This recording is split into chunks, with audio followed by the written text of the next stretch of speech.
গলানোর কোনো সুযোগ নাই, নাক গলানোর কোনো সুযোগ নাই। এবার শব্দগুলোকে একটু নোট করবেন। আপনি চান্দিনে আসলেন কেন ভাইয়া? ভাইয়া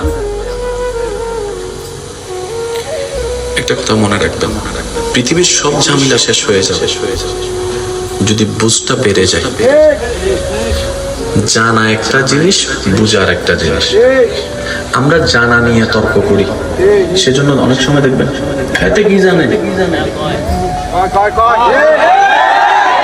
সত্যিকার জ্ঞানীকে মনে রাখবেন, যার ভিতর আল্লাহর নূর প্রদত্ত জ্ঞান আসবে, সে জ্ঞান থাকার পরও সবার সামনে বলবে, ভাই আমি ছোট মানুষ, আমি কিছু জানি না, আমি অল্প জ্ঞানী মানুষ, আমি সামান্য মানুষ। যার ভিতর সত্যিকার জ্ঞান থাকবে, দেখবেন সে ওয়াইবাদুর রহমান আল্লাযিনা ইয়ামশুনা আলাল আরদি হাওনান আয়াতকে আমল করে চলতে থাকে। যার ভিতর জ্ঞান থাকবে তার আওয়াজ ছোট হয়ে যায়, যার ভিতর জ্ঞান থাকবে তার লজ্জাশীলতা বেড়ে যায়। সুবহানাল্লাহ বলতে থাকে।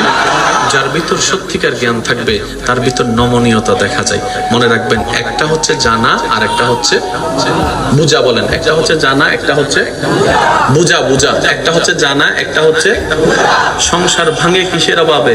বুঝের অভাবে। বন্ধুত্ব ভাঙে কিসের অভাবে? বুঝের অভাবে। জানে সে আমার স্বামী, জানে সে আমার স্ত্রী, জানার কোনো কমতি নাই। যদি বুঝাটা না থাকে সংসার টিকবে না, যেটাকে আমার যুবক ভাইয়েরা ইংরেজি ভাষায় আন্ডারস্ট্যান্ডিং বলে। আরে আন্ডারস্ট্যান্ডিং থাক, ভালো থাকলে সংসার টিকে। এবার আওয়াজ দিয়ে বলেন, ভাইয়া 5 ওয়াক্ত নামাজ ফরজ জানে না কে? যদি উত্তরটা দেন একটু শুনতে ভালো লাগবে। নামাজ পড়লে লাভ কি জানে না কে? নামাজ না পড়লে মায়ের কেমন জানে না কে? তারপরে মসজিদ খালি কেন? না জানার কারণে। একটু মনোযোগ দিয়ে শুনবেন। 5 ওয়াক্ত নামাজ ফরজ সবাই জানে, কিন্তু মসজিদ খালি।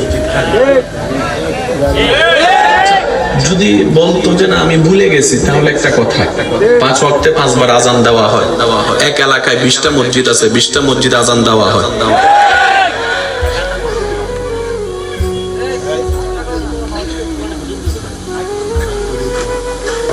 জানে সবাই,